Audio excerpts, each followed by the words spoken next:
안녕하세요. 강유정 대변인입니다. 이제 아침 저녁으로 좀 시원하네요. 네, 조금 기다렸다 50분 되면 시작하도록 하겠습니다. 핵심 규제 합리화 전략회의 관련해서 조금 모호해하셔서 예고성이라고 보시면 될 것 같습니다.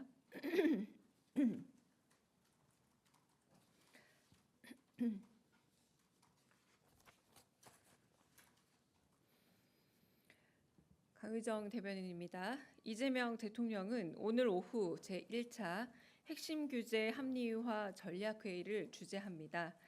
핵심 규제 합리화 전략회의는 새 정부 출범 후 신설된 민관합동 회의 플랫폼입니다. 그동안 산업이나 민생 현장에서는 오랫동안 해결이 절실했지만 첨예한 갈등이나 이견이 복잡하게 얽힌 규제가 많았습니다. 핵심 규제 합리화 전략회의는 신산업의 발목을 잡는 거미줄 규제를 과감하게 해소하기 위해 신설됐습니다. 오늘 1차 회의를 시작으로 생생한 현장의 목소리를 바탕으로 학계와 전문가, 관계 부처들이 힘을 모아 합리적인 해결 방안을 모색하겠습니다. 첫 회의인 오늘은 청년 세대 일자리와 우리 경제의 미래를 책임질 데이터와 자율주행, 로봇 등 신산업의 성장을 가로막는 핵심 규제에 대해 논의합니다. 스타트업을 비롯한 기업 대표와 학계 전문가, 기획재정부 장관 등 관계부처 장차관 60여 명이 참석합니다. 주요 의제 소개합니다. 먼저 AI 3대 강국을 위한 데이터 활용 규제 합리화 전략입니다. AI 학습을 위한 저작권 데이터를 기업들이 걱정 없이 활용할 수 있게 공공 데이터를 더 쉽게, 더 많이 개방하는 방안이 모색됩니다. 또한 미래 산업 엔진인 자율주행, 로봇 산업 규제 합리화에 대한 논의도 이루어집니다.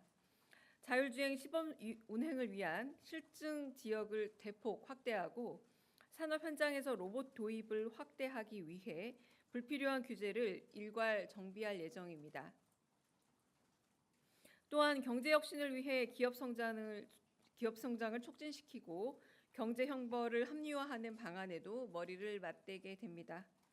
불필요한 규제가 허들이 되어서는 안 된다는 각오로 신산업의 발목을 잡는 거미줄 규제를 대통령이 직접 나서 확 걷어내겠다는 의지입니다. 오늘 회의는 KTV 국민방송을 통해 생중계됩니다. 이상입니다. 네, 혹시 질문 있으면 현안 관련도 받고 가겠습니다. 네, 질문 있으실까요? 네. 네, MBC 김재경 기자입니다. 지난 주말도 그렇고 전국 법원장 회의 결과도 그렇고 조희대 대법원장의 법원의 날 기념식 발언도 그렇고요.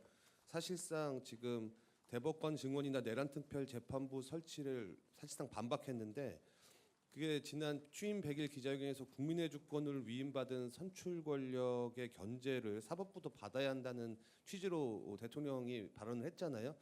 그 발언과 상충되는 면이 있는데 이에 대한 대통령실의 입장이 있다면 궁금합니다. 일단은 100일 기자회견 때 대통령께서 하신 말씀을 제가 조금 더 부연을 하자면 국민이 주인, 국민이 주권을 가진 민주공화국입니다. 그렇다면 입법부, 행정부, 사법부의 상권 분립도 있지만 이 상호 견제와 균형에 있어서 가장 무엇보다 주권 재민이라는 측면에서 헌법의 근본 정신은 이를테면 입법부가 가지고 있는 충분한 논의에 대한 존중이 있어야 합니다. 입법부는 특히 선출 권력으로만 이루어진 그런 상권 분립 중에 한 권력 기관이기 때문인데요. 직접 주권을 위임받은 기관이 한편으로는 국회이고 또 선출된 행정부 수반인 대통령이기도 합니다. 그래서 국민 주권 의지를 좀 강하게 보여준다라고 할 수 있겠고 당연히 상권 분립이라는 것은 전제하고 있지만 그럼에도 불구하고 간접적인 임명권을 통해서 임명된 그 권한은 입법부의 논의를 충분히 지켜봐야 될 필요가 있다. 입법부가 가지고 있는 자정 능력과 내부적인 협의 능력에 대해서 의심부터 한다기보다 그걸 찬찬히 지켜보고 그 논의 과정에 대해서 수기할 필요가 있다라는 입장을 좀 말씀드리고요. 무엇보다 이제 내란 사태의 신속한 종속을 위해서 만약에 법률을 제정한다라거나 내지는 이외의 기구가 필요하다라고 할지언정 그건 역시도 아까 말씀드린 것처럼 국회가 숙고와 논의를 거쳐서 갈 부분이고 한편으로는 정부 역시 그 최종적인 결정에 대해서 존중을 할 수밖에 없다라는 부분을 다시 말씀을 좀 드립니다. 네. 네, 저 TV조선 최민식입니다. 네. 어제 법사위원장께서 대법원장에 대한 공개 사퇴를 요구했는데 대통령실의 입장도 마찬가지인지 좀 궁금합니다. 네, 아직 저희가 특별한 입장이 있는 것은 아니지만 다시 한번 말씀을 드리자면 국회가 어떤 숙고와 논의를 통해서 헌법 정신과 국민의 뜻을 반영하고자 한다면 가장 우선시되는 그런 국민의 선출 권력이라고 할 수 있겠고요. 그리고 그 부분에 대해서 그런 시대적인 국민적인 요구가 있다라면 한편으로는 임명된 권한으로서는 좀 그 요구에 대한 개연성과 그 이유에 대해서 좀 돌이켜 봐야 될 필요가 있지 않나라는 점에서는 아주 원칙적으로 공감하고 있습니다. 네.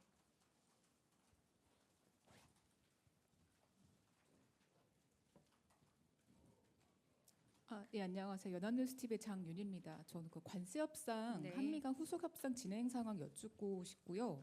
미국이 우리 정부가 제안한 통화 사업 후에 부정적 의사 밝혔다는데 이 상황도 좀 진전 상황 있는지 좀 확인 부탁드립니다.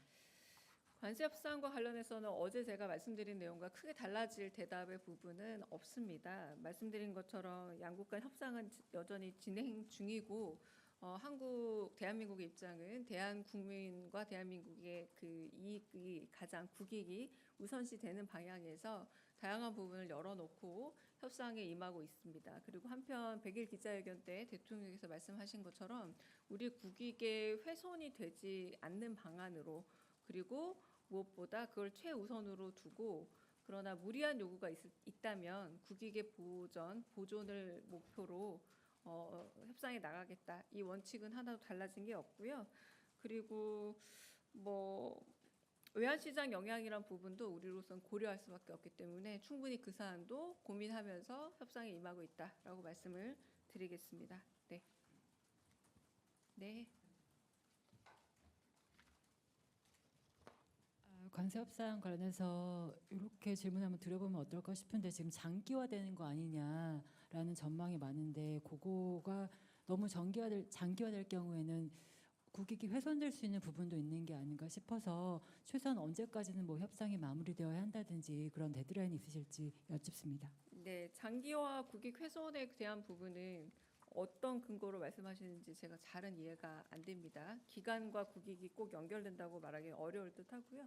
저희 정부가 출범한 지 100일째고 100일 조금 지났고 100일 조금 지난 관세 협상 기간이 있었다고도 할 수 있을 텐데 이건 다른 정부가 훨씬 더 이전부터 관세 협상을 시작한 것으로 보면 일단 장기화라고 말씀하기는 좀 어려울 것 같고 장기화 역시도 일종의 근거를 좀 만들어서 말씀해 주시면 좋겠고 무엇보다 결론적으로 최종적인 합의 시점에 이르렀을 때 어떤 부분이 방금 말씀드린 외환 보유의 입장이라던가 내지는 우리 국익의 입장이라던가 우리 기업의 어떤 보호 측면이라던가 다양한 우리 국민의 이익의 측면에서 훨씬 더 0점을 맞춰서 최대한이 되는 시점으로 볼 때 시간 역시도 그 계산 안에 범위에 들어간다라고 말씀을 드리겠습니다.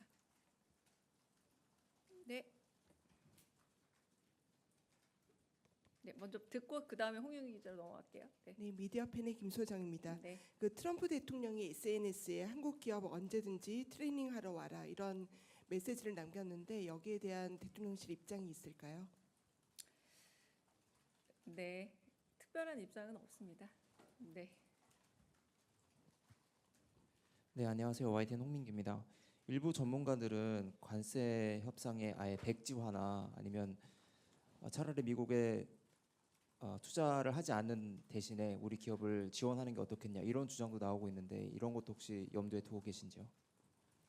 염두에 둔다라고 말씀드립니다. 일단 제가 드릴 수 있는 대답은 협상이 진행 중이고 정부가 국익을 최우선으로 두고 협상에 임하고 있다라고 했을 때 방금 말씀하신 부분은 전제가 되어야 될 듯합니다. 만약에 국익이 좀 더 보존되는 측면이 있다면이라고 해서 다양한 방안을 고민하고 있는 것으로 알고 있지만 말씀하신 것처럼 구체적으로 어떤 한 방안을 두고 무게를 실어두고 협상이 진행되고 있는 것은 아닌 상황이기 때문에 다양한 시간까지도 아까 말씀드렸다시피 협상 조건에 넣어서 지금 가장 최적의 지점을 찾아가고 있다라고 말씀드릴 수 있겠습니다.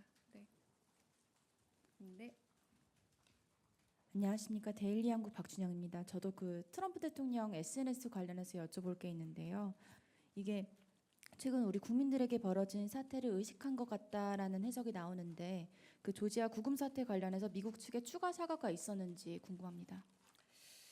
추가 사과라는 부분은 정확하게 확인되고 있지 않지만 발생 초기부터 우리 정부는 미국 측에 좀 강한 유감을 표명을 했고요. 그리고 법 집행 과정에서 우리 국민의 권익이나 인권 문제에 있어서 부당하게 침해돼서는 안 된다라고 공식적으로 요청을 한 바가 있었습니다. 그래서 최우선 요구도 그래서 단시일 내에 구금 상태에서 벗어나는 것과 안전한 귀국 등의 문제들 그리고 고통의 경감 문제들을 요구사항으로 저희가 계속 제시를 해왔고요. 그래서 이걸 수용하고 개선한 부분은 분명히 있습니다. 그런데 그 부분에 있어서 우리는 조금 더 이제 지금 보도에 나오고 있는 것처럼 국민의 인권이나 혹은 불편사항 등이 없었는지에 대해서 조금 더 살펴볼 예정이고요. 해당 기업과 함께 이런 인권 침해 여부 등과 관련해서 조금 더 면밀히 알아보고 있는 중으로 알고 있습니다. 네. 네, 수고 많으십니다. 고발뉴스 이상호 기자라고 합니다. 네.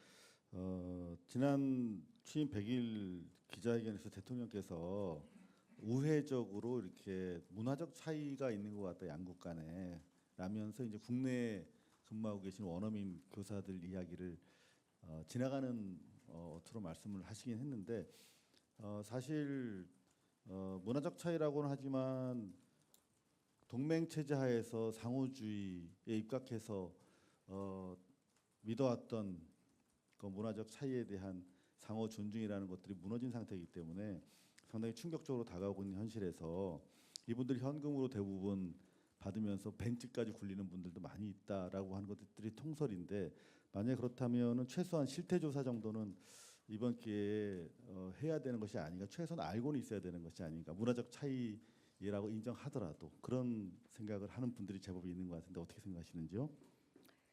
네, 일단은 대통령께서 말씀하신 문화적 차이에 대한 부분이 최근에 뭐 온라인 여론이라던가 많은 부분에서 감지되고 있는 것은 사실이고 이에 대해서 대통령실도 그 부분이 감지되고 있고 어떤 부분에서 좀 약간 여론이 커지고 있다라는 부분을 충분히 인지하고 있습니다. 그 이후에 말씀하신 뭐 여러 대책이라던가 혹은 그런 부분에 대해서 아직 논의되고 있지는 않지만 예의주시하고 있다라고 말씀을 드리겠습니다. 네. 아까 또 누가 손 드셨던 것 같은데 질문 다 끝났을까요? 여기 네. 한재준 기자 손 들었었죠? 네. 네, 대변인 뉴스원의 한재준 기자입니다. 그 구금 국민들 관련해서 인권 침해 사안 같은 게 이제 보도를 통해서 많이 나오고 있는데요. 그 대통령실에서도 따로 어느 특정 수석실에서 관련한 사항들을 좀 취합하고 계신 게 있는지 궁금하고요. 그 이번 주에 또 청년의 날이 있는데 청년 대책도 좀 준비하시는 걸로 알고 있는데 관련해서도 좀 대책을 직접 대통령실에서 발표하실지 궁금합니다. 네, 일단은 그 부분은 아까 말씀드린 것처럼 뭐 지금도 그 미진했던 부분은 없는지 뭐 우리 측에서든 혹은 뭐 미국 측에서든 미진했던 부분이 없는지 우리 측 요구는 잘 수용이 됐고 개선이 됐는지 이런 부분들은 실제적으로 외교부에서 좀 더 들여다보고 있다라고 말씀을 드릴 수 있습니다. 왜냐하면 이제 책임 부서이기도 하고 관할 이제 그 내각이기도 해서 살펴보고 있고 기업들의 측면에서도 아무래도 기업에 소속된 근로자들이기 때문에 기업에서도 알아보고 있습니다. 그래서 그 부분은 조금 더 약간 일테면 전수조사 비슷하게 좀 그 부분에 대한 보고는 아마 받지 않을까 싶고요. 두 번째 청년과 관련해서는 청년 문제는 오늘 비수보에서도 좀 얘기가 될 것 같고요.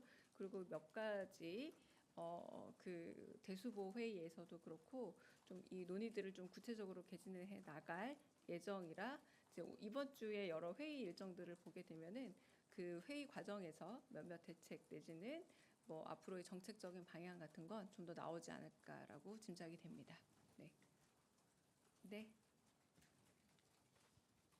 네, 대변인님 뉴시스 김경록입니다. 지금 관세에 관한 후속 협상이 교착 상태에 있는 상황에서 다음 주에 유엔 총회 순방을 떠나시게 되는데요. 물론 다자외교 무대기는 하지만 이제 뭐 정책실장님이나 관계부처 장관님들 동행하셔서 관세 후속 협상 관련 논의가 진행될 가능성도 있을지 여쭤봅니다. 뭐 일단은 유엔은 저희가 그 유엔 기조 연설도 있고요. 그리고 안보리 의장국으로서의 역할도 있습니다. 그러니까 유엔에서 해야 될 이 역할들이 중심이 된다라고 말씀을 드리겠고요.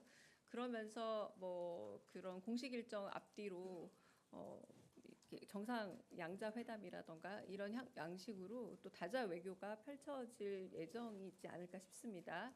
그 부분에 대해서는 아직 구체적으로 정해진 일정을 좀 발표드릴 수준으로 저희가 무르익지 않았기 때문에 어느 정도 좀 공식화되면 그때 언론에 먼저 알리는 방식을 취하겠습니다. 네. 네. 네, 대변인님 안녕하십니까. 아시아투데이 홍선미인데요. 내일부터 미국에서 일본산 자동차는 관세가 15%로 적용되고 지금 저희는 이제 관세가 협상이 마무리가 되지 않은 상태에서 기업이 좀 피해를 볼 수 있는 상황이 예상되는데 혹시 관련해서 기업과 어떤 뭐 논의나 공조나 어떤 그런 협력 부분이 논의되고 있는 게 있는지 궁금합니다. 네, 자동차 기업을 짚어서 말씀하시는 건가요? 네, 자동차 기업이 내일부터 그렇다고 25% 바로 적용받는 건 아닌 걸로 알고 있고요.